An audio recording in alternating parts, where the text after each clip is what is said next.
Did you move it? Oh, okay. This is our official agenda for tonight's meeting. This is what you can look forward to. Um, First off, I would like to introduce a few important people up here. Starting way over at the end, our Budget Advisory Committee. Um, they worked with us a lot this year. So first, let me introduce Jim. Jan Coolidge on the far end. Next, Gabe McGuigan. God, I cannot. McGuigan.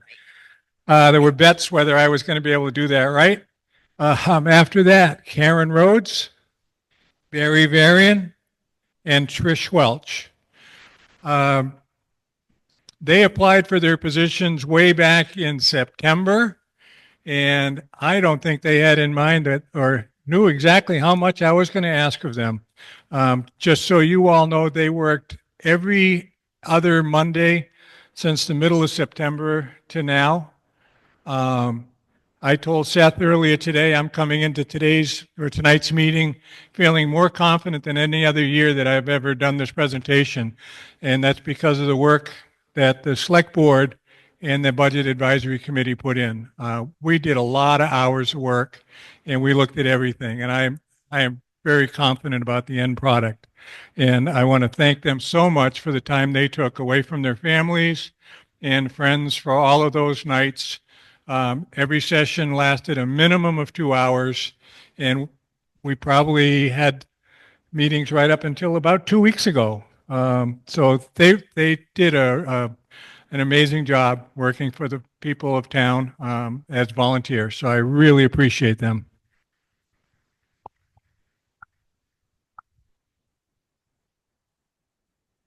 I think everyone knows the select board present, Brian Coolidge, Heather Nelson, and Ralph Ethier, Town Manager Seth Hopkins, and Deputy Town Manager Bill Moore.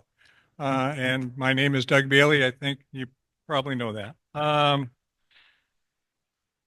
Next on our agenda is talking a little bit about what the process was, and then I will take you through highlights, resources, and tools. Non-budget funding that we're looking at a lot this year, more than we have maybe in other years.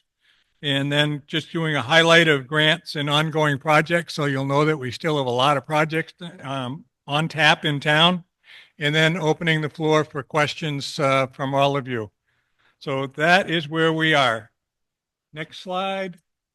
Also, as part of the introduction, I was trying to think of a way as to how I could show how these 4 groups work together.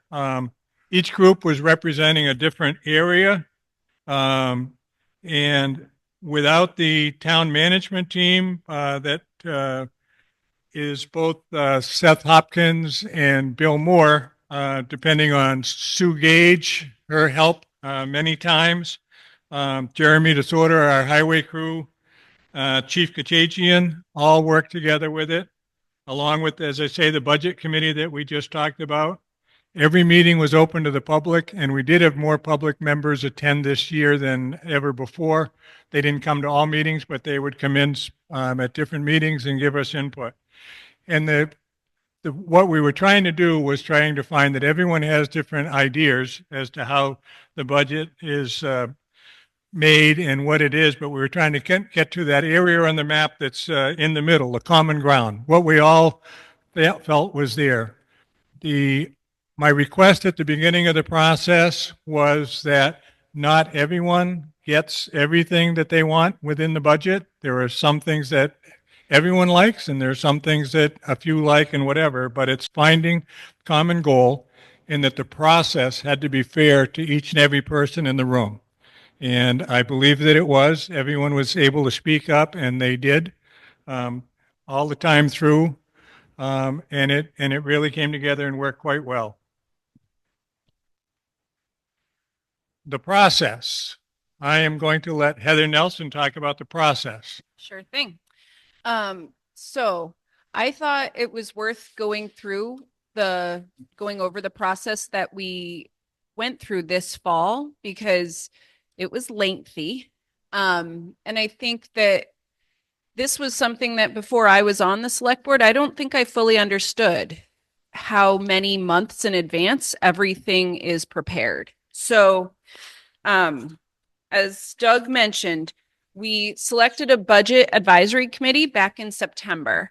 When we did that, it was during one of our regular select board meetings, and the public could be there for everything except for when we interviewed the candidates individually because they didn't need to be put through that gauntlet. So we selected 5 folks from, I want to say we had 11 Quite a few. applicants, something like that. Quite a few. And once we did that, we began a series of biweekly meetings. And we pretty much on any Monday that a select board meeting wasn't happening, we had a budget committee meeting and we capped them at 2 hours, thanks to our good leader here, because after 2 hours, it's hard to stay patient and make good decisions. So we went for more meetings rather than longer meetings. We started with the meeting that really was quite worthwhile. We had, at the beginning of the process, we went through and with no numbers, we just talked about sort of, sounds corny, but our hopes and dreams for departments and our priorities and things that we wanted to be cautious of, and just really talked in general terms without getting into specific amounts, just general terms like what roads are we looking at this year on the highway department? Like what equipment are we thinking about? How do we want things to look? And once we did that, we had a meeting with department heads, worked with Seth to prepare budgets using the town software, which I feel like you probably need a separate college degree just to run. So he worked with them to prepare budgets based on their knowledge of their departments. And then we went through each department line by line. Like it was boring. But we did it. So I can say with confidence that everybody at this table has had a chance to look at, and we have said, you know, this page, there were a couple instances we did a couple lines at a time, but we really did line by line. What do you think of this specific thing? Here's a line. Well, what is this $900? Oh, it's the mower blade. Tell me more about why we need that, why we don't need that. Could we put it off? And so line by line. So by the time we had a draft budget, everybody has had a chance to speak their piece and hopefully would have done so. And in the meantime, between meetings, our awesome budget committee was listening to residents in Brandon, and we were too, and getting feedback. And I think it depended on the person, but some people were more like actively seeking feedback and other people were probably getting it whether they asked for it or not. So with all of that information, the select board developed a budget that we proposed and we approved that budget, taking into consideration all of that information. So at this point, we have a budget, a proposed budget that is being printed currently in the town report. It's not been sent yet. So it's gone to print with this proposal, and this is what we're going to vote on in March. And so the tricky thing about these meetings now is that although all of the meetings have been public, this is probably the one where the most people turn up. Not probably. Well, the police meetings were close, but other than the police meetings, this was probably is the biggest crowd I've seen. The trick is that a lot of the building of the budget really happened this fall. So some of the feedback that we hear tonight is going to be really valuable, probably more for fall 2025, which doesn't mean that it's not worthwhile to give, but it's just worth saying because I think that before I was on the select board, I could imagine that being a source of frustration for me, going, wait, but so many people said X or Y, and why aren't you making a change? Well, we did 4 months ago. And so this is sort of it just takes a while to get this many people doing a project this big. So At this point, we'll have one more meeting in March, but this was the first one because we wanted to get information out and questions answered before early voting. What did I miss, Doug? Get it all? You got it. Nothing missed, but could I just add that while the town report book is being printed, there is a digital copy on the town website that you can look at today. So if you go to any page of the town website, there's a red stripe at the top. You just click the red stripe, and on the red stripe, there's the budget details that Heather referred to, and there's also the whole town report book. Thanks, Seth. And I guess seeing as though you have mentioned that already, I would mention that there's actually there's a short version, which is a 2-page summary, which would probably give you most of the information you want.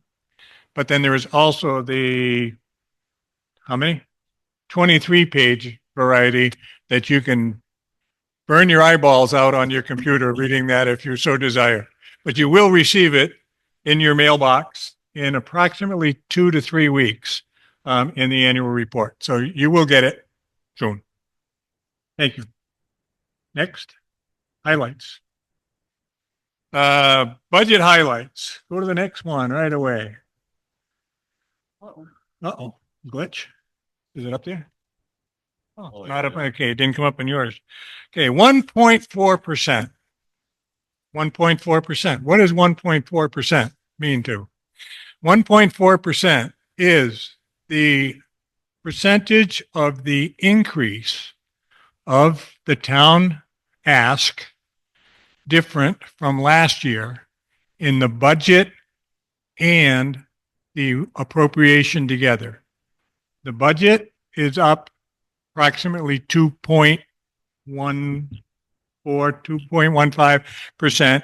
The appropriation last year was for $85,000 for paving. This year, our town ask is not for that much money. It's for $50,000, and it's not for paving. It's to start a capital fund, which has been highlighted by our budget committee for a few years. And this year, seeming that we wanted to try to start a official capital fund. So when we put our ask of the actual operating budget has an increase, but the appropriation has a decrease, it comes out that on your tax bill, you would see a 1.4% increase. Now, I personally don't get too excited about the percentiles. It was to me one of the great comments of our select board meetings with the budget group. One of the times we were talking and Gabe brought up that there was something we were wrestling around and we were talking about some item with a percent increase of 8% for this department or whatever. And Gabe's comment was, I don't get an 8% raise, so I can't pay an 8% increase in my tax bill. But then when we broke that 8% in that department down into dollars and cents, Gabe's comment was, wow, if it's only that little money, I don't know why I'm getting all worked up about it. And whatever. And again, I have always tried to change comments from percentages to dollars. So if we go to the next slide, I'm going to turn around a little bit. I'm sorry to put my back to you. Okay. Well, I don't even have to. I can see it. The green part is our town budget. And the other parts are the fire district, appropriations, and the schools. So what we here are presenting tonight is the green part, because that's the part that we are responsible for and we work for. But when you receive your tax bill, you get everything that's kind of included in that pie up there. What makes it very difficult is that the town, I consider Sue Gage, our town clerk, to be basically like the billing agent for everybody. That all of when the school gets their budget finalized and they bring it into Sue, and the fire district has already had their meeting, so we know their money. And then the appropriations is that long list when you vote on the 4th of all the different agencies that are asking for money. My number. Pop it in. Yeah. Okay. So what we're going to be talking about next is the part in green, which is what we work on. We assume that the appropriations will mostly all pass. They usually almost always do. Um, but we can't speak to those officially tonight. So we are talking about 31% of what your tax bill comes to is what is the town's tax bill, what it costs the town to run the town, to plow the roads, and have our police department. Next slide. $1.78. $1.78 per month is what that 1.4% equates to on your tax bill if your house falls in the magical number that Sue Gage gives us as the average cost of a home in Brandon, or a tax assessment, not cost, is $186,000. So our town budget increase this year means if your house was 186, it would cost you $1.78 more on a month. Next slide. This slide here is breaking down in another form of a circle what that average house is. The top sentence is based off of last year's tax bill, that a homestead, whatever, with $186,000 valuation, including your school tax and all the other things, would have a total tax bill of $4,986. The town part of that last year's bill would be 1,550, or actually this year's numbers. The appropriation, as I had already stated, is down from 85 to 50. I believe that Sue Gage has told Seth that the appropriation total in general is down. I don't know, slightly. Maybe nobody else's is down but ours. I don't know. But it is down, not up. And so, again, on a $186,000 assessed value, your monthly tax increase or the annual tax increase would be $21.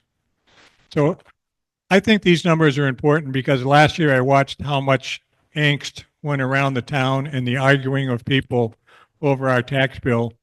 And I know on one of the last meetings when we got the last bill or budget approved, a couple people came up and said, I can't believe that we're arguing over this little bit of money and had this much division within our town over this. So that's why I like to try to equate it to dollars and cents.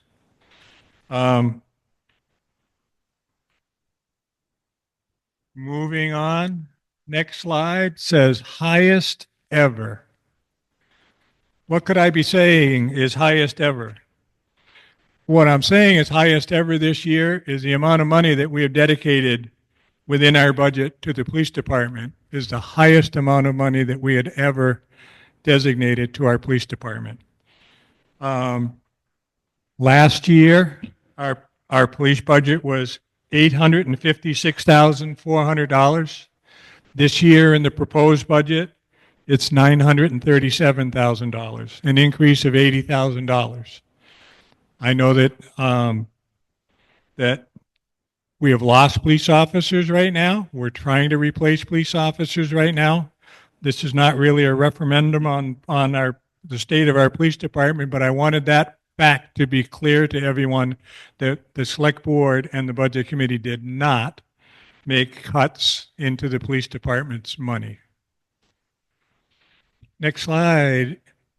Another wonderful pie graph. This one now shows a breakdown of where on the $186,000 house, because that's the model we're using to start with, where how the $1,550 breaks down.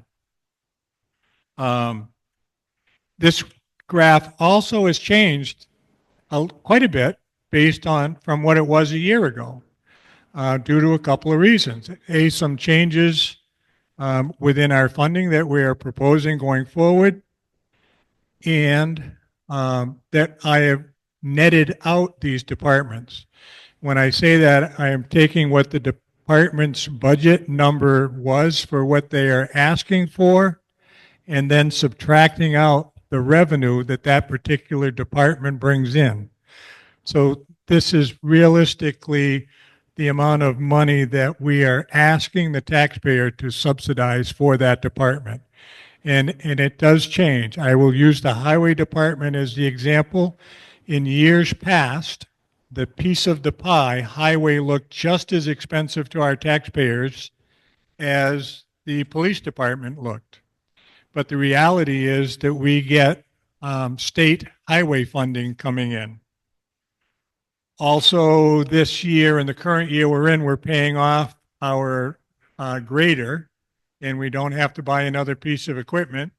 So we're freeing up a sizable payment that's not associated with that department next year.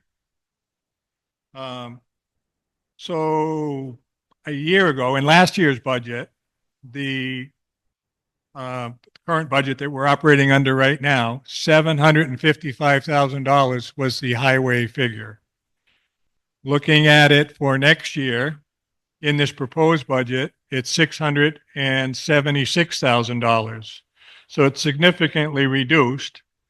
Grader payment was $33,000 a year. We're making our last payment before July this year. The state highway revenue that comes in, $170,000 into that department. And we have purchased the last 2 vehicles rather than doing the customary getting a loan and paying out of it from tax dollars. We bought the last truck in full with 1% local options tax. In the current truck that we have now, we have just purchased one this fall. The purchase price was $173,000. We put $73,000 down from the local options tax, and we financed $100,000, and the annual payment will come out of 1% money. And that's what we had planned the 1% money to be used for way back when we started it. And that's what we're doing with it. Other department that often drew a lot of questions was our rec department. And you can see now the rec department is a small sliver of this in overall cost of what the taxpayers pay. The rec department's total cost was $190,000, but they have revenue at projected revenue of $93,500. So the net cost is much lower than what the other cost is. And what I can also say is that every year Bill Moore likes to forecast his revenue down in case there's something that happens like COVID or other things. And each year he exceeds his revenue. So I feel very confident in that number. The admin costs don't have a lot of revenue coming in. Most of the departments don't. Every now and then we get glitches, though. If you realize we've been working on this budget all this year and it doesn't start till next July, sometimes things happen. And a year ago we were sitting there when we started this and said, where did our revenue come from in buildings and grounds? And the buildings and grounds revenue came in because this building was damaged in a storm and it knocked down a big part of the chimney, and our insurance coverage that we had on it not only covered the chimney, but it covered the new heating system in the building. So it was something that was not expected, and when we got it, we took full advantage of it. Next slide. Another magical number, $869,499. That is the number that your house would have to be tax assessed at for the town part of our budget that you would pay to increase $100. Anyone that's under that number will see less than $100 increase from what the town is asking for. That was using our magic tax estimator that we will show you in a few minutes. Oh, where we at? Town budget portion. This is now breaking it. That last pie graph I gave you that showed percentage of the town. This is just putting it in dollars and cents. Costs $279 of your tax bill if you were $186,000 value would go to highway. $491 would go to police. Boy, I like it in the dark here. Rec, $51 for the year. So it gives you a breakdown of your tax bill in percentages, or not in percentages, in dollars. Many of the departments are very efficiently run and have small numbers. That I would notate code enforcement is $21. We changed code enforcement this year to do code enforcement, our permits and our rental code and everything. We combined a couple of jobs together and have made that way more efficient. So that's how it breaks down. Keep moving on. Resources and tools. These are all resources where you can go to look up any information that you might want. We've kind of already hit on a couple of them. The town report you will have in 2 to 3 weeks. The budget summary will be in there. Also in there will be our board management reports, department head reports. And for those who would like to, they can read the 2-page summary, or they can really stimulate themselves by reading the 23-page line-by-line detail.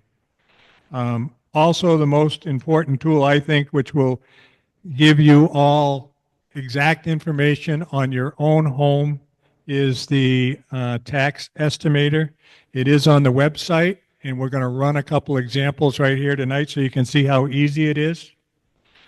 And then if you still have any questions that you want to ask, I would say anyone up at this front table would be happy to give you correct and accurate information. The tax estimator. Did you want to do that, or am I doing the non-budget funding? Non-budget funding? Well, we've got the estimator up if you want to call for some. Why don't you give me a break and you do a couple? We're tax estimator. Seth can, it's up there? Yeah. I don't know if anyone in the crowd would like to just chuck out a number they want estimated. It doesn't have to be your house. It can be any make-believe house you want. $560,000. So you just type that number in the box that's blue that says your home's assessed value, and then you don't have to do anything but, move the page up. So this says the tax for the current year is $4,644 for the town share, and the town tax next year would be $4,709.04. So the dollar increase for that house would be $64.40 next year, which is $5.37 a month. And then if you keep going down, it breaks it out. This is what you paid for police this year. This is what you'd be paying toward police next year, highway, all the departments.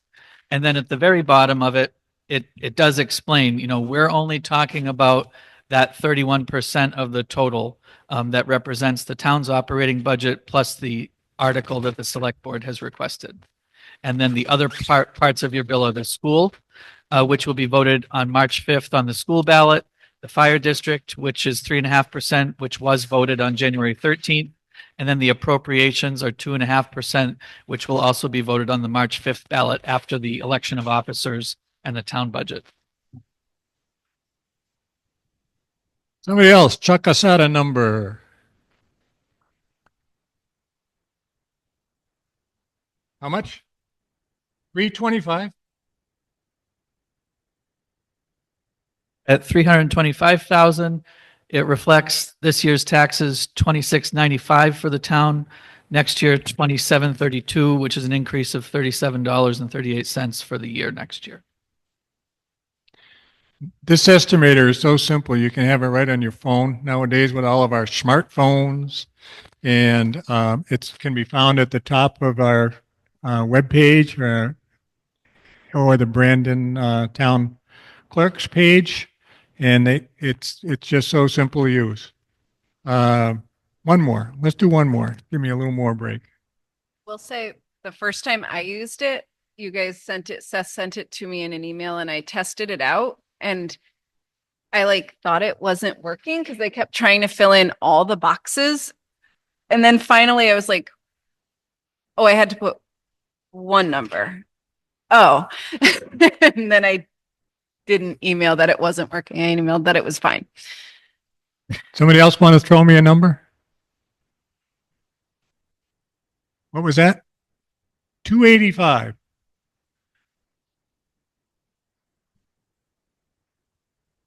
So at $285,000, current year's town tax 2363.79, next year 2396.57, increase for the year $32.78, $2.73 a month. So again, I would like to just tell you all, it's right there at your beck and call. It's published many places. Seth has put it in the front page forum, and he's had it it's on the town webpage that Mr. Moore posted it, and it's a really easy tool. So I just think it's behooves everyone to kind of take a look at it before they vote. They would see how the budget affects them. Okay. Non-budget funding. This is just a quick look at other things that we have had and still have and are using to help funding that are not causing your taxes to go up. A year or so ago, a year or two ago, ARPA came in, which was the federal government after COVID, stating they were helping out towns, and they gave us a chunk of money to work with. We still have one big ARPA project left to go, which is the roof on this building.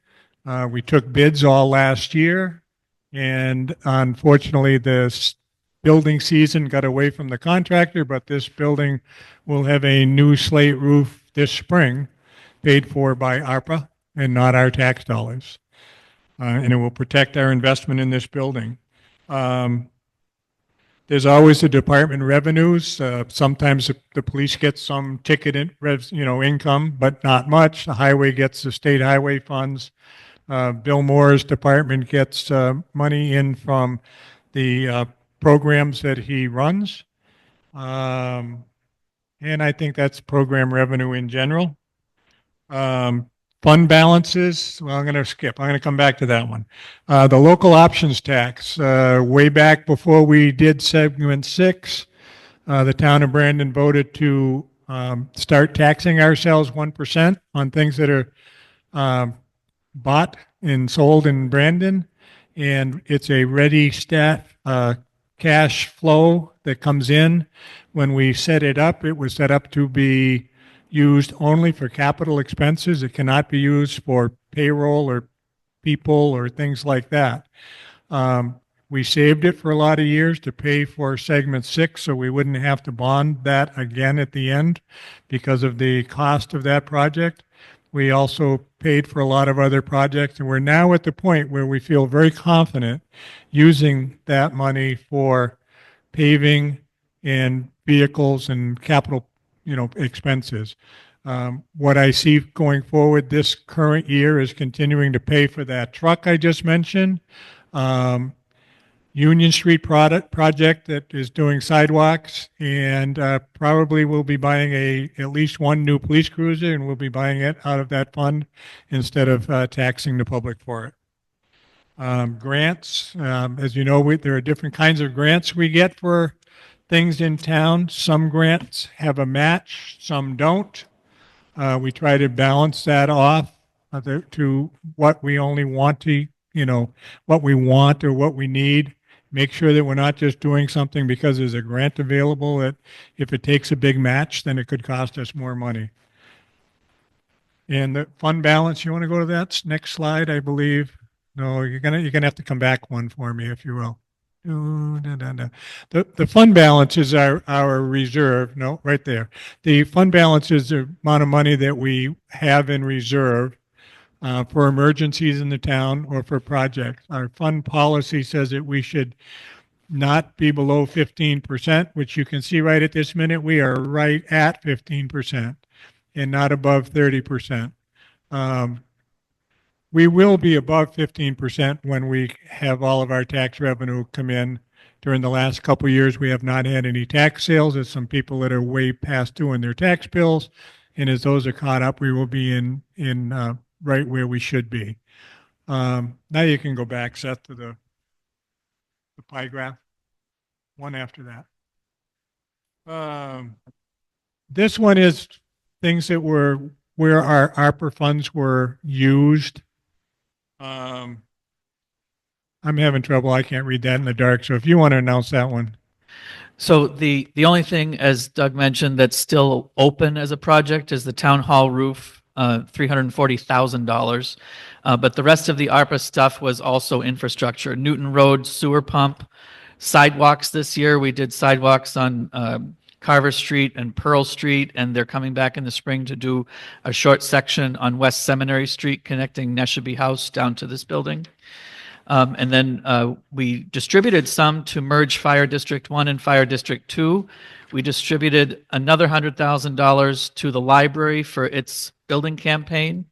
And then the others are also infrastructure, the Arnold District culvert, the parking lot behind the Dunkin' Donuts, the multi-use court at Estabrook. And then the smallest ones are the town hall floor that we're sitting on right now. The exploration of the solar project that didn't work out, $4,323. And then there was, at the very, very beginning, the previous town manager had made a small purchase of office technology, $4,000. So the award is fully obligated, $1.16 million. And the only part that's not actually been converted from a fund into an actual asset is the town hall roof, which will be done in the next construction season. There were fears with ARPA that the government was going to ask for some of the money back if it was not used up. And then it came through that as long as it was obligated and had been identified to a project, and that's where we're at. Everything is accounted for now, so it will not be taken back from us. Okay, next one. 100%. Boy, we got a lot of percentages here. 100% is the percent of the money that is raised in the 1% fund that must be used for capital expenses only. As I said before, can't be used for payroll or anything that does not classify as a capital expense. Next slide. This is what we have done with the 1% fund so far. Since the inception, we have taken in $1.67 million. That's all money that has not had to come from taxpayers. And it is coming in now at a clip that is exceeds $250,000 a quarter. A year, I'm sorry, a year. And we get it, yeah, I wish it was a quarter. We get it, we do get it quarterly. And we even get it if people are buying something through Amazon and it's being delivered to this zip code, some 1% money comes to the town. So it's been a tremendous source of funds coming in that we don't have to put on your tax bills. So the pie graph is there. The biggest chunks were segment 6, which was about $500,000. This was the town's match beyond the bond of the year 2006. Then there was backhoe purchase of almost $400,000. And then going down in dollar figures, the Park Street reconstruction, $100,000, the Arnold District Road repaving, $100,000. There's $50,000 that we've got ready to go. Some of this is matches for stuff that hasn't happened yet. So $50,000 that we've got ready to go to replace the McConnell Road culvert is down toward the south end of the road. $10,000 we've got ready to go for the Forestdale path scoping. $25,000 we've got ready to go for the North Street Bridge replacement study, which is in progress right now. And then we have that section of Town Farm Road from Forestdale Road past the golf course, a short distance, which was reconstructed. The town crew did that, 157,000. And then the clerk's office windows, the front windows there facing the sidewalk that were so old and many people had commented on, and they were cracked and leaky and unattractive. And so those were replaced last year. Thank you. That got applause from the front row. I just want, there's some golf clapping going on. All right, one more slide, folks. Keep going. Ongoing projects. I asked Mr. Hopkins because it keeps seeming like we have everything done. And this is to show that everything is not done. There's always more things that come on our project tracker list that we use to both see what jobs we have still pending and have we planned appropriately for the financing or money of these. So I asked Seth to throw this together today, which he had, and he has it color coded. So I'm going to let him explain it because I can't. So I won't read all these, but basically the two purple ones are where the town is spending some ARPA money. The several green ones are where the town is coming up with a match out of 1% money, the local option tax. And in each of those green boxes, you'll see a figure in the lower left corner with a colon between. So that's the ratio of state funding to town funding for each of those projects. The worst one would be 50-50 on the Union Street sidewalk, and the best we get is 80-20, where we pay 20%. The two gold ones are paid actually just out of the operating budget. The town share is paid out of the operating budget. Every year we get some money for ditching and culverts. We have to pay 25% to get 75%. And then the flooding in July of 2023, that FEMA increased their normal payout, as did the state of Vermont. So 97.8% of that was paid by FEMA and the state of Vermont, and the town only had to pay 2.2% of that expense. And so that just came out of the regular budget. And then the pink ones are where it's a full grant and there's no match from the town. And one of those in the middle there represents multiple properties. There's been a number of Neshabie River flood buyouts, and there are 3 in progress right now. So that is the end of our official presentation, but we would like to turn the lights up and you may question any of us up here at the table. We will try to answer question. May take us digging into the 23-page budget to get the exact answer, but we're ready. Questions? Yes.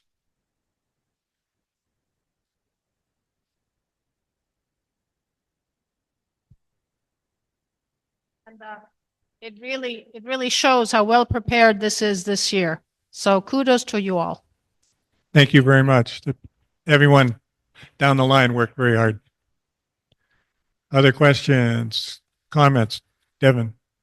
I'm Devin Fuller, and I would like to say thank you very much for what you've done too. It's a fantastic job. I especially want to give you kudos for the tax calculator because that can help anybody figure out what their taxes are. It's a fantastic tool. I do have a question about the police department. Do you know what kind of grant money they've been receiving in the last year? Seth can get into that, but I know we received grant for police vests that we did this year.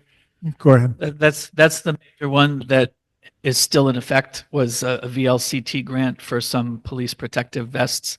The police department was also awarded a grant which resulted in an electric motorcycle, which is not currently being used. And then we did get 2 grants toward electric police vehicles, which were declined by the select board. So the police department doesn't have a ton of grant opportunities. If you're thinking along the lines of like the COPS grants that used to be, actually providing for staffing, those don't seem to be available anymore. That's a model that they've gotten away from, because I think what they found was they would provide the grants and the officers would be hired, and then after the grant term was over and the funding went away, it was difficult sometimes for communities to keep those officers on the payroll. Additional questions? Yes. Please.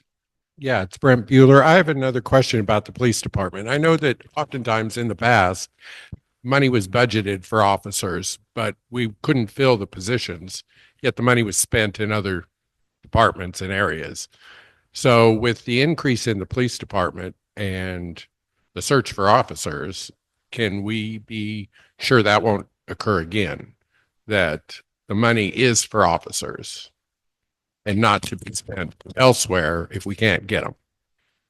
Good question. If Seth went back to, I don't know, can you easily find the slide of our reserve? It's my own feeling of how the reserve in Brandon got to be built to such a great number. And it got to be built to that number by the fact that many years, most years, some of the years Devin was on the select board with me and different people, we've all been through it where we budget for a number of people that we want. We kind of grow up to that point, and then unfortunately, some of them end up leaving and going to higher paying locales. And at the end of the year, when the money is unspent that was taxed, it rolls into the reserve. And that I have always said that the healthy reserve we had and have now has been kind of built on the back of the police department by those unfunded, positions at times. This current year, right now, we are at this moment, we're 58% of the way through the current year. We're 67 or 68% of the police budget spent, meaning if we continued on, we would have been in a negative position in the police department this year that we're in. Now that we've had the resignations, I'm sure that we're going to end up with some, we will make that difference up and be under budget. At that point, at the end of the year, we can make the designation of whether we want to roll the money over specifically. So if the select board doesn't do anything, then whatever's not spent does just get added into this general fund reserve that about. If the select board wants to, it's been customary at the June meetings, usually once the budget has kind of settled. It's been customary for the select board to make some assignments, they're called. They sometimes have been called encumbrances or assignments or restrictions. And that basically is a direction that the money's going to go into the general fund, but it's not unrestricted. It's restricted for this purpose or that purpose, and it will be spent in a different year than the year it was raised to be spent in. So an additional answer to your question is when we get to July, we could be looking at if there is money left over in the police department, do we want to or need to hold it over for the next year? Now, knowing that we increased the budget number for next year, being honest, I can't see that we're even going to manage to spend what we have budgeted for next year because we need to find 4 police officers and get them trained. If we were able to find 4 police officers that were from some other town, we would be accused of poaching, which is the word I hear used when somebody steals our person, but we would love to find 1 or 2 officers that are already through the Vermont Academy because they have to go through the academy. There are only so many slots. There are only so many academy classes in each given year. So I try to be upfront with people and say, I don't really see us having 5 full-time officers next year. We are looking at part-time officers that may have been through the academy. We're looking at hiring a lieutenant. There would clearly be somebody who has already been through the academy. But even if we hire someone from another state who is a police officer, they need to go through the Vermont Police Academy and get certified. So it can be a slow process that we're going to deal with, Brent, to be very honest. Does that answer your question? Good. Okay, there were a couple over here. There's one there. Mr. Bullock was the first one I saw, and then I saw Vicky. Billy Bullock, can you give us a little bit of an insight on how we get the ARPA funds and the grants? What's the process that the town has to go through? Okay, ARPA funds is something that we can't get anymore. That was something that the federal government came up with during COVID when towns and people were struggling financially and whatever, and the government doled out ARPA money to states and whatever, and then it came downhill to the towns, and we received a certain amount. I was not on the board at that point, but um, that If that's what we had to do to get $1 million, I'm not willing to do COVID again. Yeah. So so that's ARPA. I mean, Off the ARPA was a table. one-time shot that came out, and there was when it first came out, there was a lot of confusion as to what you could or couldn't use it for, and it seemed like you needed to get approval and whatever. But then all of a sudden, they realized they were buried in paperwork trying to do that, and it's smarter to just tell you if it's a project in a small town or whatever, just do it. And I was on the budget side of things. I think Cecil could even mention more because she was on the board then. There was some ideas of doing things in town that we could get funded that we didn't really have the money to do, which would be some of the sidewalks and the floor in this building and whatever. And then I remember Tim Giles's description of fighting for the money for the roof of this building, saying he was hoping for an item that he would call a legacy item, that 20 years from now we could still look back and say, hey, we got a roof in that building that we would have had hard pressed time taxing the people $350,000 to put this roof on. And a lot of us have worked on this building indirectly or directly. Kathy in the front row of Friends of Town Hall, we wanted to put a roof on this for a long time, but could never really wrestle with the funding. And so that was what I would agree with Tim, was a legacy spend that our grandchildren and great-grandchildren can hang their hat on and say that got done because of ARPA. Do you want to add anything, Cecily? You know more about ARPA than I do.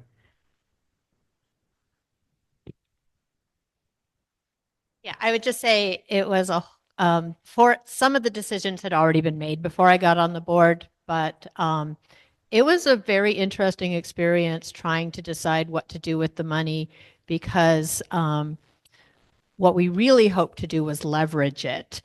So like use it as matches against grants to kind of boost how far it went. And we were able to do that for some things. Like the town hall floor, we put in $18,000, but Friends of the Town Hall added to that. And did we get a grant on that one as well? The Friends got a grant. So it was Yeah. our 18, their 18, and a grant for 18. Yeah. And so that was like a perfect example of leveraging the ARPA funds.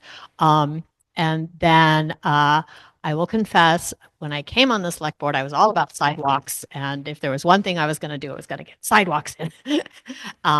And so we did that. Also, when I came on the select board, and prior to that, at almost every meeting, there was discussion of the leaks from the town hall roof and what are we, Jan's nodding. And that became Heather's I'm going to die on this hill, if I recall correctly. I just didn't want to hear any more about we should have done the roof before the floor, Right. because that is right. We just couldn't. Yeah. But anyway, so like all of us had a couple of things like I'm going to die on this ARPA hill, and mine was sidewalks. Heather took over town hall roof. And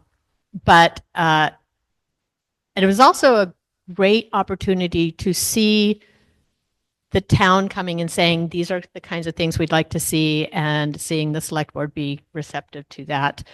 I don't imagine that we'll ever get that kind of money from the federal government ever again, even if we all do get COVID. So, but for a once in a lifetime thing, I think we ended up doing a really good job on it. Thank you. And Billy, you asked one other thing, which was grants. And grants are always something we apply for. There are grants in many different areas. Sometimes the police chief is able to find some that are specific to policing, some that are specific to sidewalks or paving or bridges. And then there are some that at times scare me to death, which are design or engineering things. Like we'll give you the grant to engineer the bridge that's going to be here. And then when you accept that grant, you think, oh, this is great. We're going to get engineered. And often something gets engineered that is so amazing and so expensive. And if you took that grant, you got to do it the way they say. And so we've learned some lessons on some of these grants to look at. And then there are some grants that have 50% match, some that have only a 20% match. So they're a fantastic tool that we have to deal with carefully and wisely so that we don't get stuck with something that we have to do that we maybe didn't have to do, that it just sounded like a great thing because there was a grant. So I think there was a wave at a point that, every grant application was like, oh, we got to try this, we got to try that. And many of them have helped us a lot. And so they're not bad things, but we have to be looking at all the fine print, if that answers your question. Two small items. So one thing, I have the list of grants up there on the screen in the room again, is that all of these grants take quite a lot of managing to just kind of continuously report to the grant making agency. There's quarterly reports, there's interim reports, there's after the fact reports, there's audits, all that stuff. It's not without some kind of town staff commitment beyond the actual cash that we lay out. But then you had asked about where do we get them? And what the town gets for grants is federal money that came to the state of Vermont, and that state of Vermont agencies or departments then are responsible for getting results through the towns. So we get a lot through the Agency of Transportation. They've gotten from Federal Highway and so on and so forth. So the getting would be, we get public safety stuff, we get transportation stuff. We don't get anything for the education side of things. That's handled at this district. Can I add something too? And when it comes to, that double-edged sword as far as design and engineering goes, if we want to qualify for some of those funds down the way, like if we had some other things that were engineered when ARPA came along or when other money comes along, we have to have those designs. One thing I want to talk about, an example, is the scoping study for the Forestdale Path. Since I've lived here for 20 years, people have talked about how are we going to connect Forestdale to Brandon.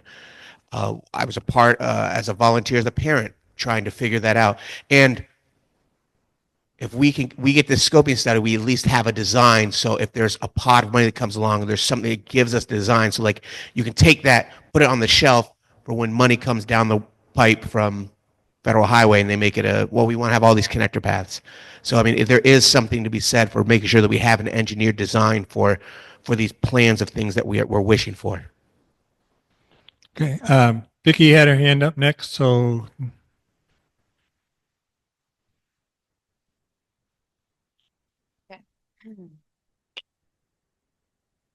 This is kind of a long-winded type question. I feel like you guys did a much better job this year of keeping the percent increase lower and working with the budget committee than the previous board. So thank you for that. And I just want to give some context for my question, which is keeping in mind that we still have the school budget that's going to add to our property taxes, and that there's a really high rise in the cost of insurance this year. And also, I just want to paraphrase a post that was on Front Porch Forum the last budget season, and the author stated that a single car repair for people living on the knife's edge of poverty could lead to a short-term loan, and that even a short-term loan can often be the end of financial stability for many families. So, saying that, and knowing that right now in our unrestricted general fund, there's $500,000, and that of the $500,000 in back taxes, we expect to collect $300,000, and that we will also be bringing in $250,000 or more from our 1% fund. I just want to talk about the appropriation, and that one of the previous board members called a smoke and mirrors tactic, and had put the paving into last year's budget, and then we ended up with the paving in an appropriation last year anyway, and we still have 35,000 left from the $85,000 ask last year. Yet there's another appropriation this year for $50,000 for capital expenses, even though the board chair stated that at the last budget meeting that this 1% fund, which keeps replenishing, is our capital plan, and stated that we have a lot of capital money, and board member Tim Giles said that it is an appropriation to increase our reserve fund, which again is like $1 million. And Tim said, I feel like our reserves are pretty healthy. And the town manager said that, you know, as a town, we need to find a balance between hanging on to too much money from taxpayers and being fair to taxpayers. Yet we've still got this $50,000 appropriation, which might not be huge for a lot of people, but also it was stated during the last budget meeting that the community doesn't really understand that it is coming out of their taxes, and that 99% of the time appropriations always pass. And then there was a comment of, get it? Well, the getting is good. But I guess my ask of you is, what is going to be done to educate area voters about appropriations so that they do understand that each appropriation raises the amount of property taxes for them when they check them off at the ballots? And also, is there a way to indicate on the ballots exactly what that percentage increase would be, so that people who are on the knife's edge of poverty are able to discern which ones are the most important for them? All right, let me try to tackle some of that as we go through. One statement, you mentioned that we had 30 or 35,000 left over from the paving appropriation from last year. I don't believe we do. Everything we appropriated last year was designated for paving and was spent on paving. I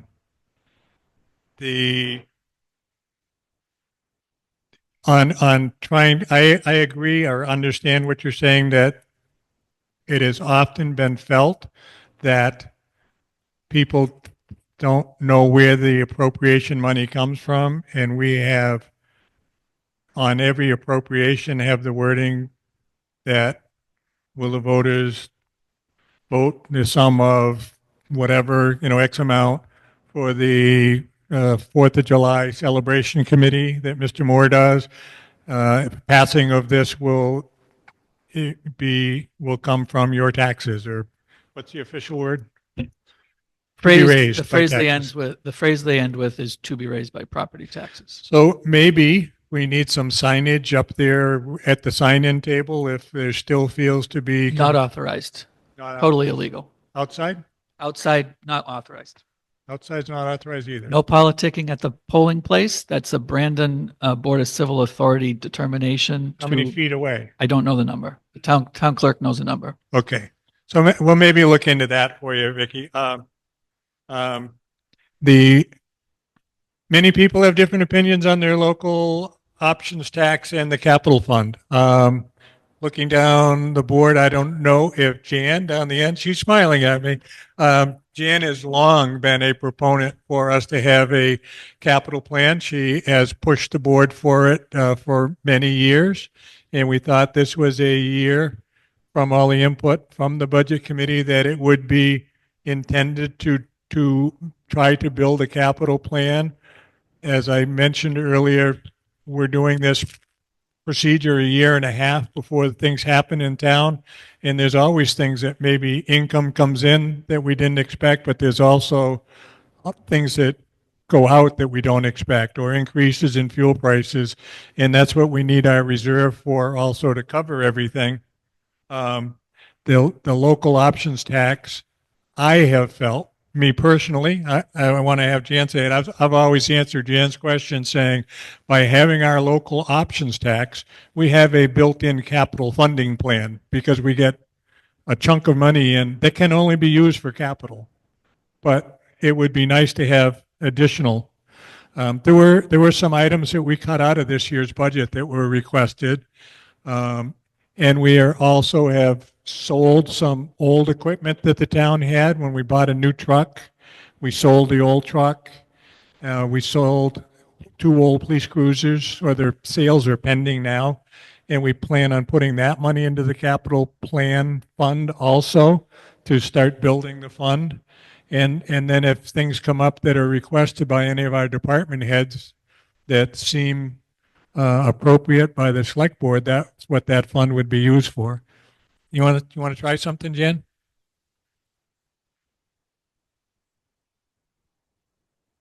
Regarding the capital plan, we used to have $30,000 in the police budget.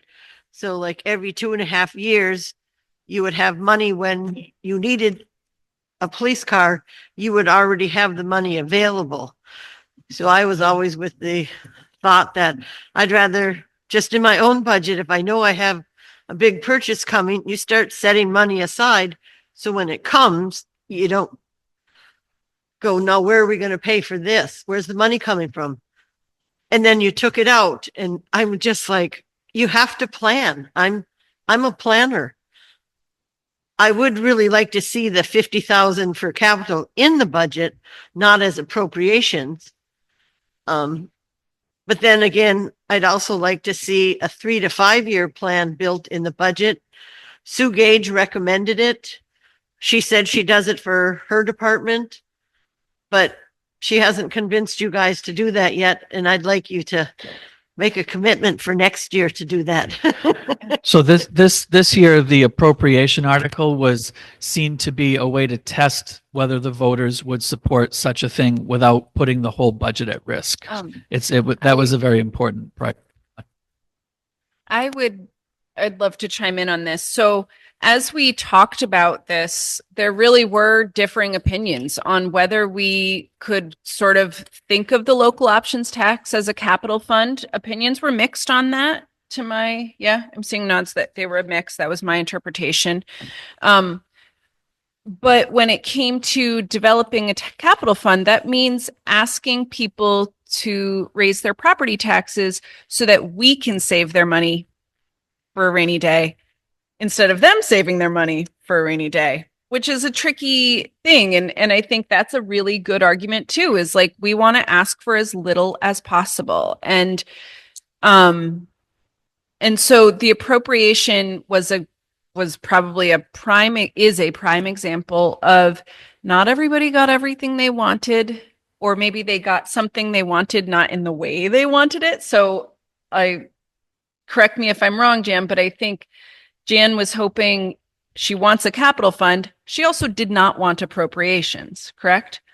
Well, this was a good example of you win some, you lose some. So I guarantee you that every one of us at this table can name something that they have compromised on the way that Jan has, where like if she had her first choice, she would do that. Well, we didn't all get our first choices on everything. And this seemed like a very fair way to do it. This also was a way that I can give an example, which is that as we went through line by line, we looked at there's a mower blade. Mower. Roadside mower. We have the roadside mower. The blades are not made anymore. I know a lot about mower blades more than I did before. Line by line, baby. And so that's an example. So we said, hey, we could replace this now, but a mower blade is like $20,000 or something. 30. And so then we thought, maybe we can get one more year out of this. Well, this capital fund would be, we know that mower blade is going to be replaced. We're just hoping we can nurse it along for one more year at least. And so a capital fund will make it so that if that thing bites it sooner than we expect, we are ready for that. And I think this was maybe one path to something that Jan is among many that have asked for year after year. And an example of the compromises that we reached, because there's 10 of us plus 2. Yeah. And Jan is right on that. We used to do half of a police cruiser a year. I see you. We used to do a half a police cruiser a year and set that money aside. And every 2 years we'd buy a new police cruiser. And that worked for a long time. Don't know when officially it stopped. It stopped at a time that I wasn't around. And we, on the contrary, with the commercial loan rates, large equipment, trucks, snowplow trucks, dump trucks that we use, we always finance those and paid for those. And so right now we're feeling that we're in a spot that we've bought the last one truck in full we paid for. The latest one to come in, we paid 73,000 of the 173 right up front, and we're going to pay for the rest with the 1% money. So we've actually gotten to a good point where we're not borrowing and paying interest, and we're planning on buying at least one cruiser this year out of the 1% fund. But it's the way times have changed and interest rates have changed. A few years ago, rates were so low on a commercial loan for a truck, it was almost free money. And in the last year, the rates had gone significantly higher. So, Karen, I see your hand. I want you to. Hi, I have 2 questions. When is the slated home reassessment starting? That we do not even have a date. We have to get on a waiting list for NIMRIC, and from what they're telling us, that they are booked out 4 or 5 years. I see you, and I'll get you. Okay, What else did you have, Seth? Question 2 is, which class 2 road is slated for paving? That's new to me. Good question, and I have like a double kind of answer to you. What we're planning on doing is trying to leverage our 1% money. We are hoping, and we apply in the spring for a class 2 road paving grant, which pays half. So if we get that, we have to apply for a road. We don't have many class 2 roads, but the lower half of McConnell Road from Woods Lane down to Route 7 is deteriorating badly. When they paved McConnell the last time, they stopped at that point because that's, I think, where they ran out of funds. So that needs to be done if we get the grant. It would not be smart for us to pave that this year. If we don't get the grant and we had to pay 100% of it, it would be, then we would bump that a year to get the grant. You apply each year. The other class 2 road is High Pond Road, which gets very little use, but for somehow it's a class 2 road. And it's been slated by our highway department as one that, even though it doesn't get a lot of use, it is beating up our snow plows when they plow it.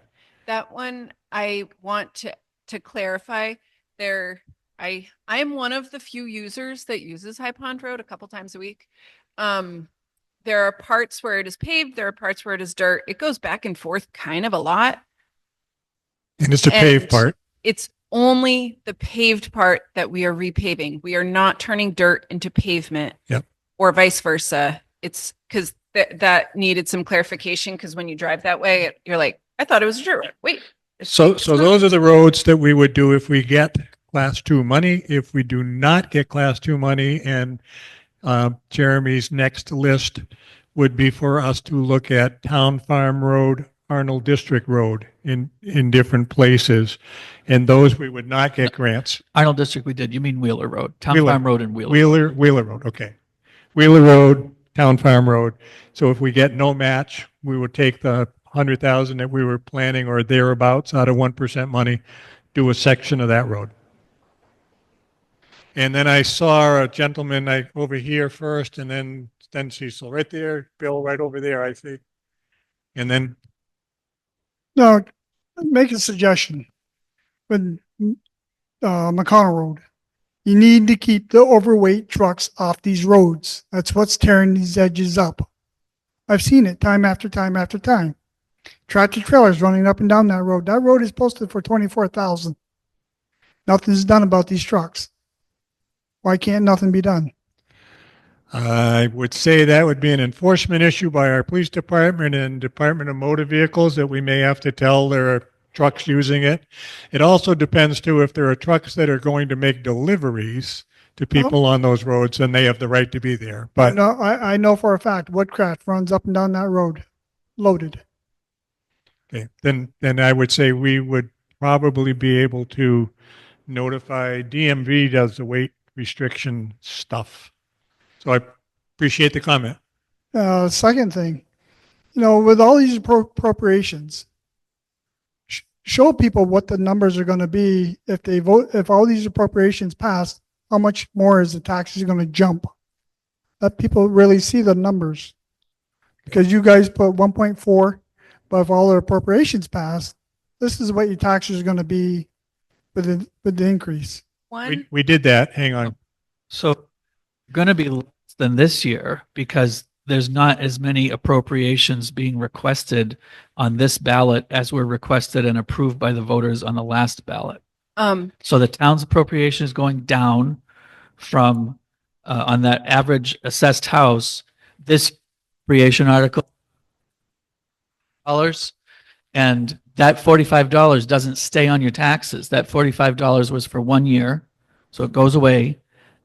Appropriation that the board's requesting this year won't cost $45 on that house. It'll cost $20 on that house. So So this appropriation another thing that's important to know about appropriations is that the select board, we do approve the ballot, but we don't put I don't know if there's probably how many appropriations on the ballot, between a dozen and 20 this year.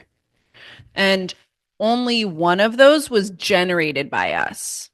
So the only appropriation that the select board has asked for is the $50,000 toward development of a capital fund. Now it's tricky because other people, so when you get asked will you sign the petition to get such and such on the ballot, and you're signing as of I don't know, a couple months ago, felt like anywhere you went you could be like, I'm signing for the senior citizen center, I'm signing for Ravna, I'm signing for I don't know, name me another one. Library. The library, yeah. Everybody. All of those are out of our control. Those are different than the select board. They are not something that we are allowed to weigh in on, to my knowledge. So we do approve the ballot that they're written on, but getting those questions onto the ballot is a different process that Sue Gage could speak to better than me. essentially the voters have put those on Right. the ballot without the select boards. Right. So we couldn't, I don't think, say no to one. Yeah, we can't refuse one. But that's why it's a little tricky, is that the only one that we've made that we have asked for is But I think your question is more getting to, if they all pass, what is the difference in your bill? Is that Right. really what you're asking? Yeah. So, Don't have the difference, but I can tell you that it's $132 on this forecast, and it would have been something slightly more than that last year, because last year there were more of them for more dollars. So the appropriations dollars on your taxes will go down something, and the select board's appropriation on your taxes will go down from $45 to $26. when you and I were playing with those numbers at your house, we were able to plug in one, a fire department and appropriation one based on last year, were we not? Could you do one while I take the next question, or no? Okay, you can't do it. Okay. Were you answering something on that question there? No? Okay. Hey, one more, Doug. Yep. With the $500,000 that's owed to the town from the delinquent taxes and all that, instead of spending it, why doesn't the town just put it into a capital funds account? That way, if the money's needed, it can be pulled from there. If we get all of the money and we are as whole as we are, the extra money always goes into the reserve account, which is also can be taken out of reserve for, the town select board can ask the town clerk to move money or whatever. The reserve is there for the main purpose that you never know when something major happens.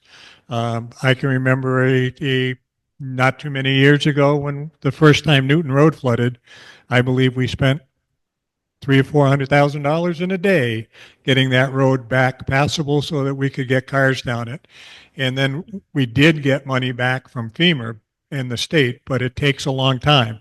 If you don't have the reserve, it's like your own personal savings account for when a rainy day emergency comes up. And we have had to cover that at Newton Road 2 times, 3 times.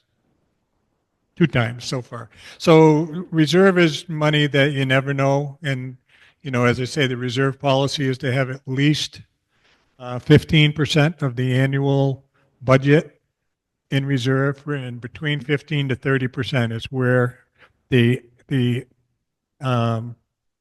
both the town policy and what is appropriate plan. A few years ago, actually, even it was, I believe Vermont Digger or whatever did a financial rating of towns, and Brandon came out with one of the highest ratings because we had a good reserve, and that affects our borrowing ability and things like that. So, Or with the $500,000 that's owed to the town, take like 30,000, give it to each department to start a capital fund for them. it's a way of the police looking at department it. and something like that. Yeah. I mean, it's a start for them, so that it's not having to come to everyone saying, well, we want to do this, but we need $30,000. They've already got it there. Okay, I appreciate the thought. Who else had their hand up? Bill? Bill Plaza? Bill Clayson. Bill, and then I see Brent, and I see Cecil. We'll go somewhere in that. Go ahead, Bill. Thank you. I appreciate the presentation. I have a bunch of comments and probably just as many questions from this conversation that's happening. So first of all, with regards to the capital budget, I appreciate the comments of planning. You're getting enough money in from the 1%, this is my opinion, to plan for capital budgets. You are using those funds to achieve capital budgets. You need to do a better job planning for your capital budgets. You already have the funds to achieve the lawnmower or whatever you need. So you have to prioritize the projects that you want this town to have. And it might be a year or 2 longer for you to accomplish what you want to. But I would say you've already received the mandate at the 1% to, in essence, create a capital fund to use for these needs that you should be aware of. So I really would encourage you to consider that going forward. It sounded like you considered that through this process, which is great to hear, but I think I would really, really encourage you to implement something. Maybe you've already got it and I don't know it, but hopefully you have, you showed a bunch of things on that chart, Seth, as far as the different colors. And I've got a question concerning that if I get an opportunity to come back around again. But it sounds like you have things on the docket to use the 1%. You've mentioned a few of them here tonight, Doug. But there's these other things that you could use the taxes, or you could tax us more beyond the 1%. If my math is correct, this $50,000 will be the equivalent of another 20 basis points. So we're now paying 1.2%. I know the 1% is not all of us. There's the outer towners and that type of thing. But you're taxing us more for capital projects that you're already receiving 1% on, 250,000 every year. You have that as a basis for planning. So my question, I'll stop on those comments, but I'd like to come back after others if possible. My question is going to the budget.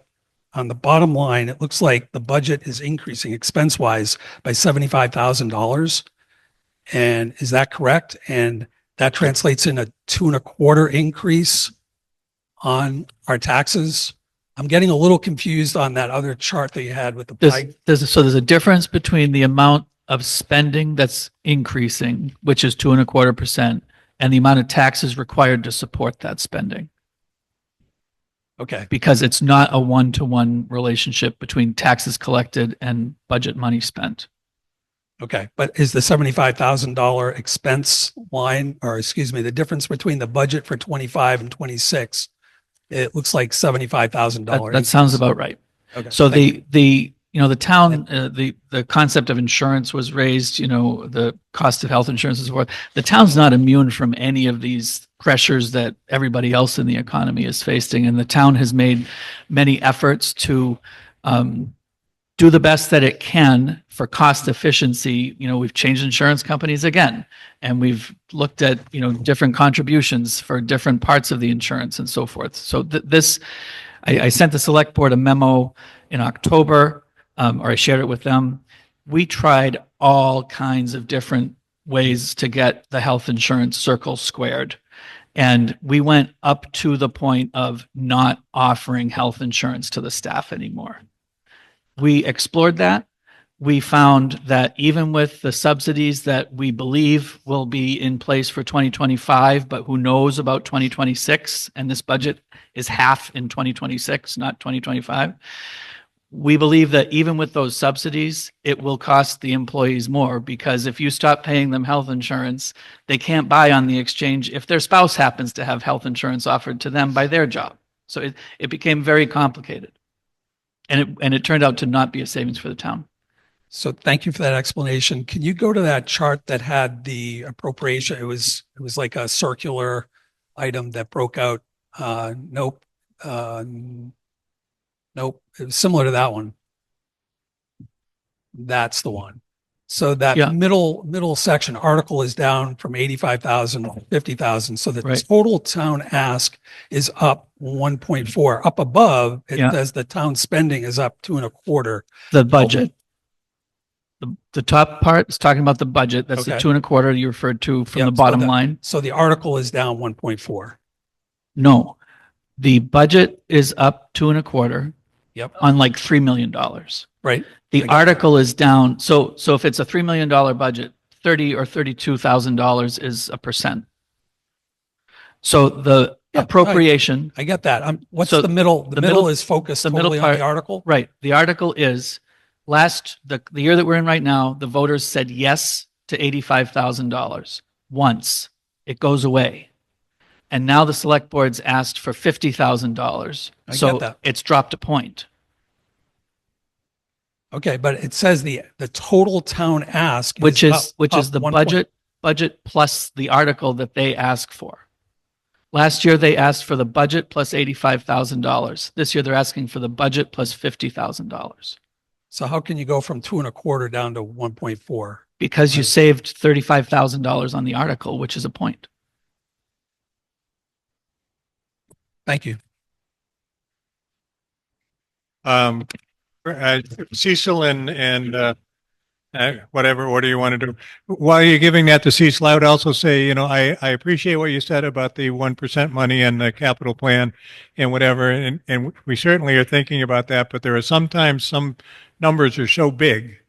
And we have one coming up now that we have the Union Street sidewalk and rainwater project that our match is $300,000. So that will take 1.5 years of our 1% money to just pay for the sidewalk from up at the street lights down to the railroad tracks, which is an amazing figure that we have to be ready for. Go ahead, Cecil. Okay, two things. Just very quickly on the appropriations. If you look back at the ballots year after year, the appropriations on this year's ballot were all on last year's ballot. We're all on the year before's ballot. We're all on the year before's ballot. So if they pass this year, that's not going to change the taxes. If they fail this year, your taxes will go down.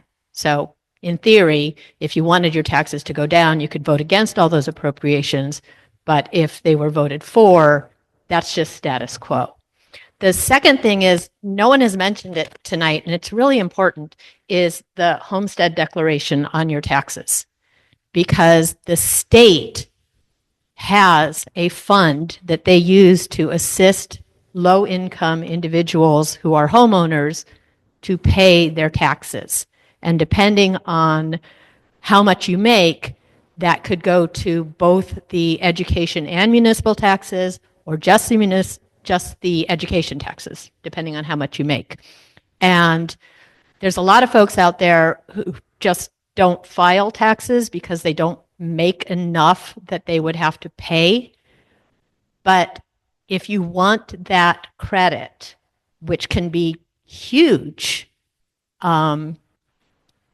you need to file your taxes so that you can file that homestead declaration. And Sue Gage is more than happy to show everyone how to do that. For an example, my mother is low income. She has a home in Bethel. Because of her income and the value of their home, the state paid almost all of both her taxes, $5,000 and change. So it's a really important thing to keep in mind. And I don't think enough people understand that this money is there for them, and all they need to do is file a tax form. And I could build on that, Cecil, and say that when they do that, the income threshold is somewhere right around $130,000 a year. If you make less than that, you qualify. Brent's first, and then Vicky. Go ahead. Oh, Wayne. Okay. Sorry.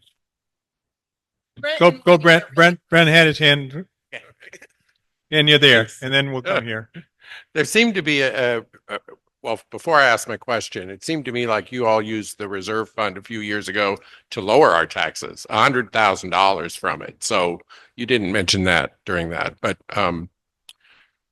my question is, there seemed to be a consensus amongst you all on this budget, except for you, Brian, and you voted it down. Other than the police department, can you be more specific about your opposition to it?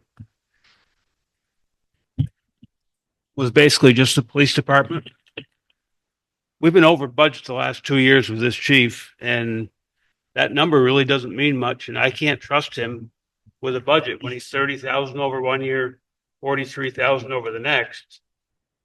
The budget means nothing. I have not a lot of confidence that what's put out there will be kept to that number.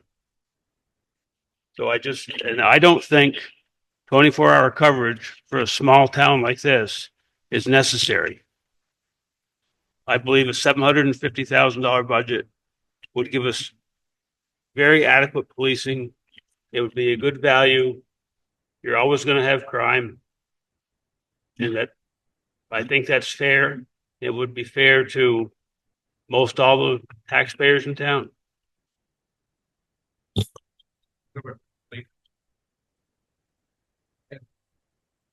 Yeah, I was fine with 750 for them. Thank you. Wayne. Wayne Rosenberger. I have a question about the grants. A lot of those grants have a match, one 50-50, have an 80-20. That's all revenue coming into the town, isn't it not? That part of the grant is revenue to the town, correct? Or is it not? You want this one, son? Yes, it's revenue to the town, and it's the town treasurer's determination whether she shows it in the operating budget or she shows it in one of the other multiple funds that would be paying for it. So this budget, the operating budget, is what she calls Fund 10. It's the number. And then she's got Fund 56, which does all the infrastructure projects. So the revenue will come in, but sometimes it gets assigned to a Fund 56 expense if it's to do with rebuilding a road or a culvert or something. Sometimes she puts the revenue into the general budget and shows the expense in that department. So it's her determination based on best government accounting principles. Seth? We just clarified, Brent, I was also against the $50,000 appropriation. I'm not a fan of any appropriations at all. I think it should be in the budget. Hello, my name is Noah. I pastor Roadside Chapel on North Street. My family and I moved here a little over a year ago, and this is a wonderful town, and I know it's because of everybody at these tables, so thank you very much. I've had the privilege of getting to know a lot of our police, rescue squad, fire. It's so funny, our small, very young church, we are very connected with a lot of these guys, and at the risk of stating the obvious, I know that everybody here would agree that the safety of our community is of the utmost importance. We have the Neshobe School right in my own backyard. We have Otter Valley, as well of a pretty high demographic of, senior citizens. And I see the ambulance on my street flying down at least 2 times a week. Is there anything in the budget? I know we're talking about going into the reserves, but is there a possibility of, if there's a surplus, specifically in regards to the police department, could that then just be rolled over into the police budget of the following year to cover another cruiser or potentially another salary for an officer? Because if my research is correct and from my conversations, I believe our biggest problem isn't necessarily recruitment, but it's the retention. And being a pastor myself, I know what it's like to be on call. I've gotten many calls midnight, going to the hospital, praying with people, consoling families, and that's what I signed up for. I don't believe that's a fair expectation necessarily of our law enforcement. I think they should have their shifts. I think they should be able to know when they go to work and when they don't.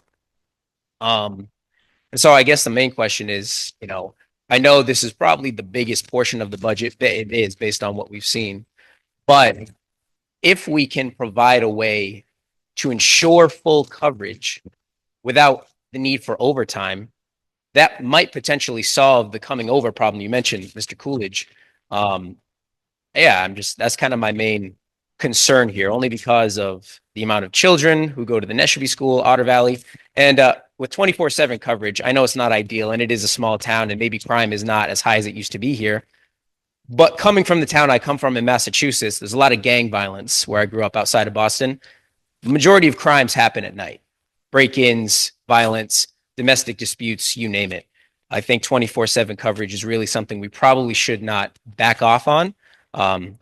Again, thank you for letting me speak, and kind of just trying to start the conversation, and I'm trying to learn a little bit. So if you don't mind speaking to that, I'd love to just get as much information on that as I can. Thank you. Welcome to town, Noah. And to answer your question, I think the police when I said it sort of jokingly that the crowd was only bigger than it is tonight for the police budget meeting. Sorry, that scratching is rough.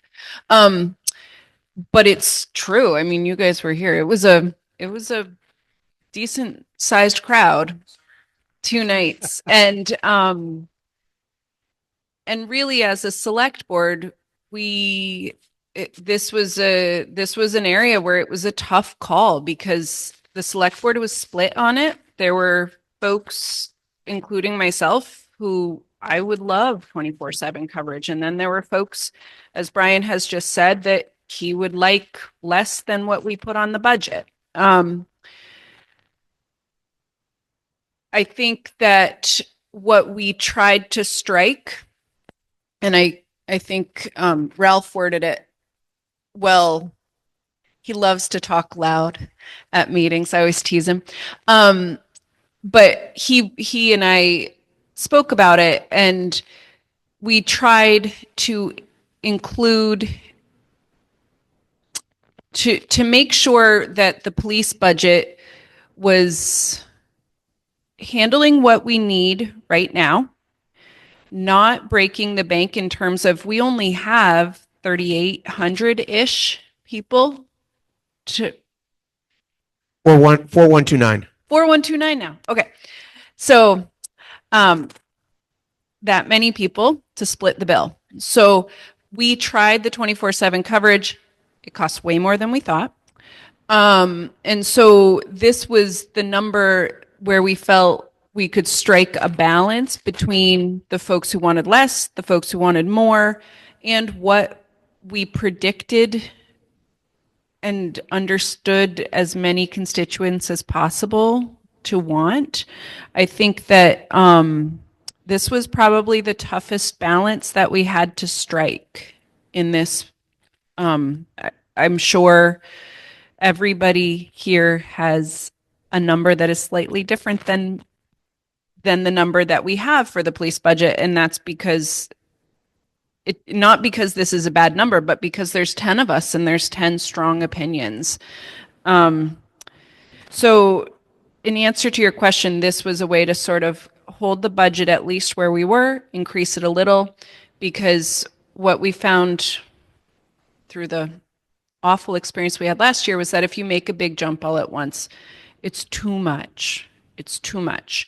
And so this was a way to take a step toward that and see if it's something as we proceed, if we could work toward or not. Maybe we'll find this is the right amount. Yes. I feel, thank you. I love this Bob Barker mic. It's funny. What would be an ideal number for the budget for the police department? I know it's, somewhere close to $1 million. Let me answer that. Okay. Sure. I was going to chime in on what she already answered for you and also try to break it down from a little different perspective, so to speak. The problem last year was that we had 6 officers and 1 chief, total of 7 people, 24 hours shift, 24 hours in a day, 2 officers on at each time, 8-hour shift, however you want to work the shifts, because there are different shift plans that they did. Just do basic math. 6 officers is not enough to cover that. And it creates all kinds of then overtime, then burnout, then whatever. So realistically, on a mathematical formula to just say how many police officers do we need? You need a minimum of 9 officers plus your chief. That's a minimum. Probably 10, because somebody is always going to be doing training, vacation, sick, whatever. So you always need someone else to cover. Now, the way the town was able to get by in prior years without that many people and still have a kind of 24-hour staff, we had 2 people that were exempt employees. The chief gets a salary, lieutenant gets a salary. In the past, we were lucky enough that we had both those positions being residents of town. So they could get called out, but not have to really be on call and getting paid. On call doesn't just mean the disturbance of getting called out during the night. We pay them a percentage of their contract to be on call, and then we pay them more for getting called. So it becomes, again, a poor practice in many ways. So really, we need 10. And so then if you mathematically go backwards the other way, we're talking about really if you want a 24 hours coverage, you're talking probably $1.2 million, $2 million, $3 million to realistically do it. And having that many people is difficult. Getting that many people through the academy is difficult. Getting that many people to stay after they're through the academy and not being offered jobs elsewhere at more money. Vermont's system, unfortunately, small towns seem to train. We hire these guys. We get them trained. We're trying to then make our money back, so to speak, and they get offered another job. They get offered to go to the state police or whatever. The state police come and tell us their same woe is the same thing. We hire the state police, and we want to get people, and we need them out on the job. And then as soon as we get them comfortable in the area, Oh, New York comes along and gives them more money than we can give them. And it's a process that goes on, unfortunately, and the small towns get stuck over and over. And this is not the first time. I've been here 40 years. We've been down to 2 officers, and I'm not saying it's a good thing. I would feel a whole lot better if we had 5 right now than 2. And we're in a recruiting war. And even that, being realistic, when the state police right now are running ads for no experience necessary, come join the Vermont State Police and we'll run you through the academy. We'll pay you $73,000 and we'll give you a $5,000 sign-in bonus. We can't compete with that. It's kind of hard. And even if we could compete with it exactly even dollars for dollars, the young lad would probably rather be a state cop than a Brandon cop. But we're trying. We're doing everything we can to find people. So this is not a referendum on policing, but we know it's our number one hot issue. Bill, Clausen behind you, unless you, Bill, were asking something. Go ahead, Bill. Thank you. Seth, just following up on our conversation. So thank you. You live and breathe everything, and I appreciate the clarity. So if I'm understanding, if the $50,000 does not pass, the town budget in effect would have a negative reduction by roughly $10,000. So I think that's an important note to put out to the voters. Just a comment on that, but I just wanted to verify that that was a correct understanding. So a couple of other questions, going back to the Town Farm Road project that was mentioned by somebody. I don't know who mentioned this, but the note that I put down was it was done by town employees, and I thought it was paid by the 1% local option tax. So I'm trusting what I heard earlier, that you can't pay salaries for that. So the amount associated with That was that materials. was all materials. Okay, thank you. Just wanted to clarify that. And then my last question, again, I think I know the answer to this. You had all the grants and there was a green, the pink, and all of those things. The dollar, yeah, the one that just went by, the dollar amount there is the full amount of the project, correct? That's not the match that we have. Okay, thank you. And I'll throw in one more thing on Town Farm Road. That's a process we're not doing at this point anymore. When we had Sean as our head of our highway department and a department of 4, they wanted to try building a road, which that was really taking a road, taking apart, doing the undercoating, rebuilding, from the bottom up, and then paving it. Sean retired. We ended up last year's budget process having one less guy. We are now a maintenance department. Any new roads being built, we will contract out. And I would follow up with the capital part of it to say that the labor involved when the town contracts out a job is still part of the capital costs of that job. So we would in effect be paying wages for the construction company that did the work. Good. Right. Follow up. So last year's budget process, we had the 85,000 added in, and then I thought I understood that we did get the state dollars for paving. And earlier you said we used all the 85, so we were able to do all the paving and maybe more than was planned, or because costs went up. I'm just curious, because the match came in, that I was hoping we wouldn't have to use the whole amount, but it seems like. I'll answer part and I'll let Seth answer part. The first part is 85,000 was an appropriation. In the first budget that was proposed and failed, there was 300,000 of paving within the budget and no appropriation. And when that budget failed and we had to then revamp and rework, we took paving out of the budget and just put 85,000 as an appropriation so that the voters could still make the determination whether they wanted to pay anything for paving or nothing. And that's why it went that way by the third vote last year. And I'll let Seth answer exactly what got paved last year. So the paving money that we got, the class 2 paving money, was $32,000, which was not everything we asked for. That $32,000 was directed at North Street, which had to be not just paved, but they ground down what was there first and then paved. So we used that $32,000. We also paved Union Street, a kind of a good long stretch of Union Street, the southern end. And those two together, Union Street was about $160,000, $167,000. So we carried forward $150,000 from previous year's highway funds that weren't used, which is what has been suggested tonight is when a department doesn't have all of its funds expended, hang on to it for that department. So we used $150,000 of carry forward, $32,000 of state class 2 paving funds, the $85,000 appropriation. All of that was put toward road paving in the past summer. I have a breakdown of it that's, fully detailed, but those are the big round numbers in my head. The state amount can be a whole lot. So Right. But traditionally, every other year, it's a Right. big amount. And this $32,000, we almost would not have received this in most years at all. okay, and there was no 1% dollars used? I thought there was something in Road the- paving this year, I'm not sure. I'm struggling to That's remember. my main question was, Sidewalks? What was the sidewalk ARPA? Yeah. Okay. Well, I've been sitting here just long enough that I have two comments now. Speak a little louder.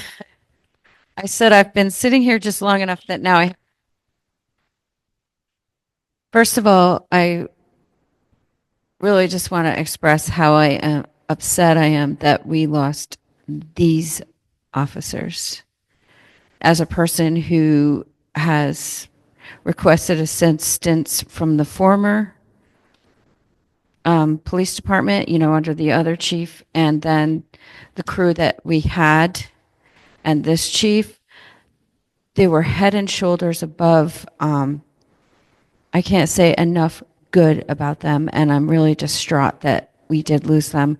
And it only makes sense to me that whatever funds do not get spent this year, that it rolls into their own budget for next year, because it seems clear that this town wants to work towards 24/7 coverage, especially with the new units going in up in the old state school, and in theory, all the new housing we'll be having. So that's my first comment. And the second one, I just want to, suggest a simple answer to my request about voter education earlier, and just ask that, I've seen lots of things on Front Porch Forum from town personnel, the budget calculator, and I have seen information on there about the homesteaders from Sioux.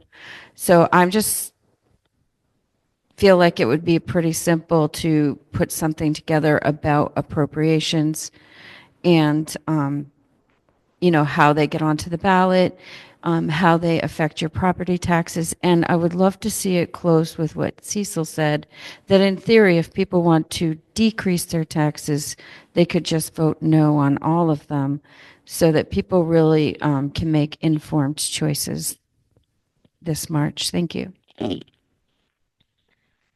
I would say also, Vicky, you could put that on Front Page Forum, and I know I will. So maybe if it comes from both, that at least anything you vote for is an appropriation. The way appropriation is formed is if a person fills out a petition and they get 5% of the voters, Sue Gage is obligated by law to put it on the ballot. It's not something that the select board weighs in on. However, it does increase your taxes, and I don't know if people understand it or not. I mean, I've heard it, and we've tried over the years to make people understand it, but I don't know. Good point. We done? People like to go home? Wayne's saying he wants to go home. Okay, if people have any other questions that they would like to ask, feel free to contact anyone at this front table. And again, thank you all.